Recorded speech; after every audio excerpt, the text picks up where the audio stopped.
लोंडे Patil, TMC से मोहम्मद तौसीफुर रहमान मेरे साथ हैं, आरजेडी से प्रियंका भारती, एके वाजपेयी आ गए आरएलएम से, और पंकज शर्मा और शांतनु गुप्ता मेरे साथ हैं। पंकज शर्मा राजनीतिक विश्लेषक हैं, शांतनु गुप्ता भी पॉलिटिकल एनालिस्ट हैं। आप सभी का स्वागत। तो दोनों को हटा दीजिए एक सेकंड। पंकज शर्मा को लाइए, प्रियंका भारती को जोड़ने की कोशिश करिए। पंकज शर्मा और शांतनु को लाइए। पंकज जी, आप ही बताइए, ये ममता बनर्जी सही हैं इस ईडी की रेड में, उसको रोककर, या फिर ईडी सही है, वो कह रही है हमारे पास सबूत हैं? पंकज शर्मा। तो है, अगर कोई भी मीडिया कंसल्टेंसी फर्म कोयला खदानों के कारोबार से कमाए गए धन के अवैध लेन देन में शामिल है, तो एनफोर्समेंट डायरेक्टरेट को पूरा अधिकार है कि वो उसकी जांच करे, उसके दफ्तर पर छापा मारे, उसके मालिक के खिलाफ कार्रवाई करे। इसमें कुछ भी गलत नहीं।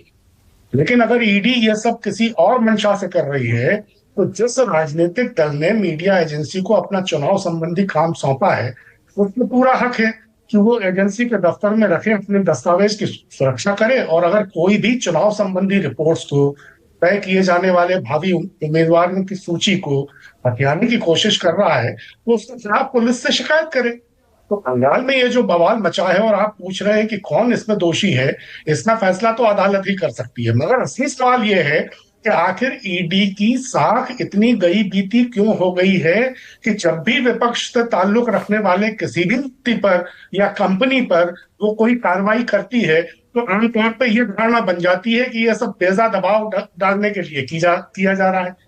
तो सबसे दुर्भाग्यपूर्ण क्या ये नहीं है कि एक राज्य की मुख्यमंत्री देश के गृह मंत्री पर आरोप लगा रही हो कि वो उसकी पार्टी द्वारा अगले विधानसभा चुनावों को लेकर तैयार की गई रणनीति के गोपनीय दस्तावेज हासिल करने के लिए जांच एजेंसियों का दुरुपयोग कर रहे हैं। ये ईडी का कानूनी उपयोग नहीं है, राजनीतिक साजिश है, ये वो कह रही है। तो यह सबसे बड़ी दुर्भाग्य की बात है कि आखिर ये माहौल बना क्यों कि एक केंद्रीय जांच एजेंसी की कार्रवाई।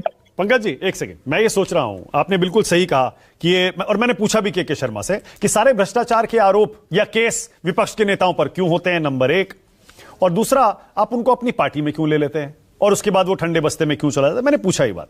लेकिन इंडिया गठबंधन के लिए भी तो ये बिल्कुल सही साबित होता है ना, इस तरह का अवसरवादी रवैया। अब देख लीजिए, आप इसी डिबेट में सुन लीजिए, अतुल लोंडे पाटिल ममता बनर्जी को क्लीन चिट नहीं दे रहे। कांग्रेस पार्टी कहती है बदलाव की लहर है बंगाल में। आम आदमी पार्टी और कांग्रेस पार्टी एक दूसरे पर भ्रष्टाचार के आरोप लगाते हैं।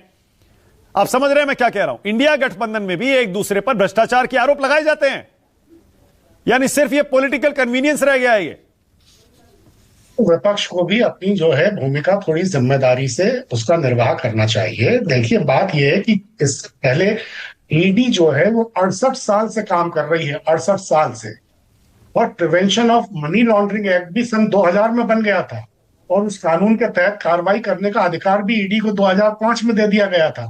तो 2005 से 2015 तक 10 साल में कभी इस तरह की नौबत क्यों सामने नहीं आई?